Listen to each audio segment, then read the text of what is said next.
Fala aí galera da Cat TV, tudo bem com vocês? Estamos aqui para mais um vídeo do Santos de Calça Jeans com o nosso amigo Rafael. Dá um oi, Rafael. Fala aí galera, tudo bem? E agora nós vamos aprender um pouco como é a vida de um católico universitário. Vamos lá!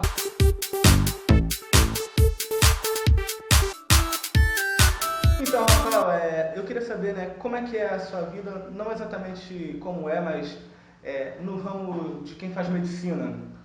A maioria são ateus, a maioria não acredita em Deus e os que acreditam tiram sarro dos outros?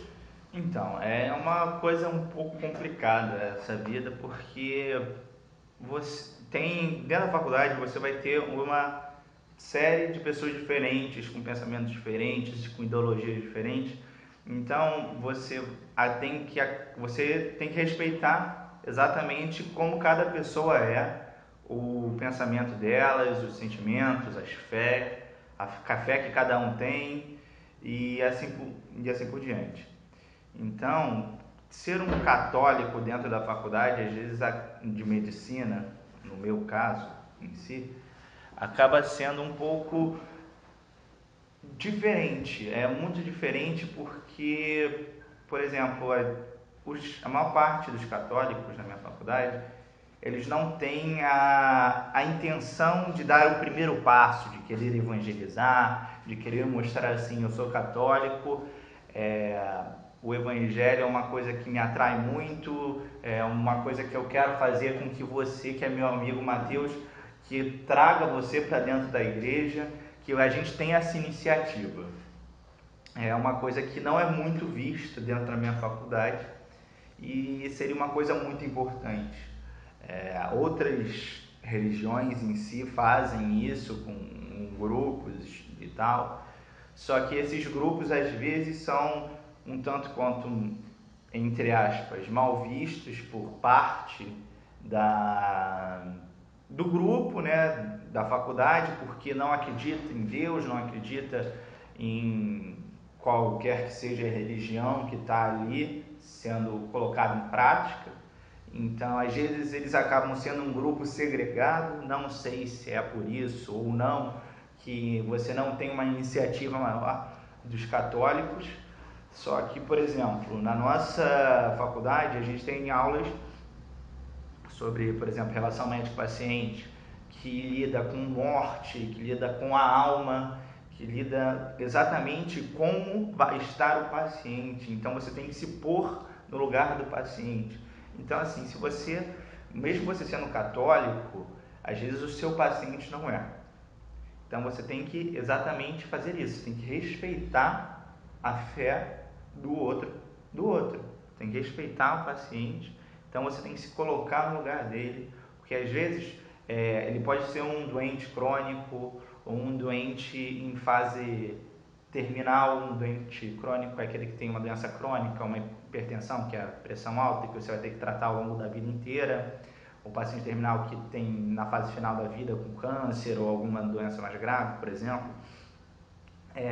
Então você tem que se basear em uma gama de fatores para que aquele paciente não deixe a vida dele de lado, entendeu? Não largue de mão a vida. Então, se você tivesse, por exemplo, um grupo de jovens, porque a maior parte da faculdade são jovens, agora que estão começando a entrar pessoas um pouco mais velhas, pelo sonho de querer entrar numa faculdade de medicina e tal, de querer estar ali aprendendo um pouco mais sobre o que é o evangelho, sobre o que são as escrituras, para você poder passar, né, não passar para o paciente o evangelho em si, mas mostrar que você partilha disso, que você partilha do sofrimento, você sabe o que é isso e você está ali para ajudar. Então, é importante isso. Você falou um pouco aí da relação entre o doutor e o paciente, né? O médico e o paciente. Quando a pessoa está em um estado terminal, e que já está para morrer mesmo e a família, muitas vezes não tem família e tal, como é que vocês são aconselhados a lidar com esse tipo de situação? Então, como você falou, Ele pode ter ou não pode ter a família em si ali na hora. A primeira coisa que a gente tem que fazer é dar o apoio ao paciente, explicar o que é a doença para ele, tentar buscar métodos farmacológicos que aliviem a dor, que façam com que ele tenha uma vida, mesmo que seja curta, mais digna, entendeu? E também você entrar em contato com a espiritualidade dele, com a alma, com discussões, com diversos mecanismos que você possa estar mais próximo do paciente, dele estar se sentindo mais seguro ali naquela situação. E não só o paciente é importante, a família também.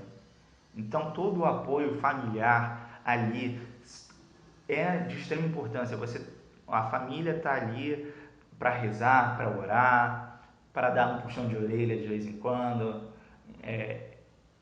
A família é um ponto central na melhoria da saúde do doente, assim como a religião e a fé.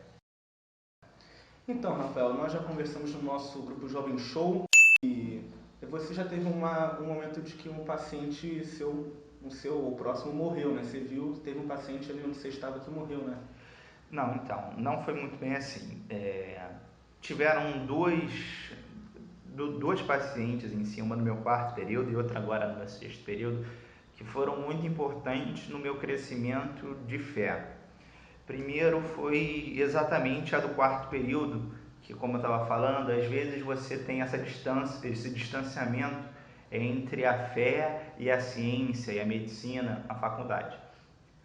Bom, estava eu no hospital aqui no Rio de Janeiro e a paciente já estava internada, já tinha uns 3 meses e tal, e ela tinha internado por uma doença que era um tanto quanto simples, ela teria que fazer uma cirurgia, e depois de uns 2 meses ela continuou internada e a gente não entendeu muito bem, a gente foi atrás dela para ver, eu e mais 2 colegas meus, e ela no final das contas ela foi diagnosticada com câncer, e aí ela é nova, 33 anos, já tinha filho e tal, e foi uma coisa que assim ali me deixou muito triste, porque é uma pessoa nova, com uma vida inteira pela frente, que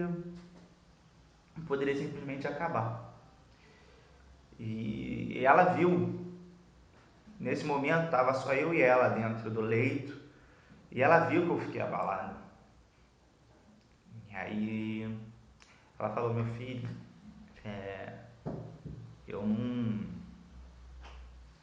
temo não. E eu já estava em lágrimas na hora.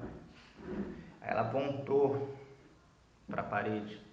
Tinha um leito, aqui ficava a cama, aí atrás assim tinha uma outra parede.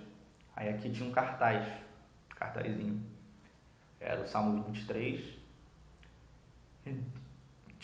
Tem naquele hospital alguns salmos, tem 26, 29, 23, e entre outros, só que não são em todos os leitos.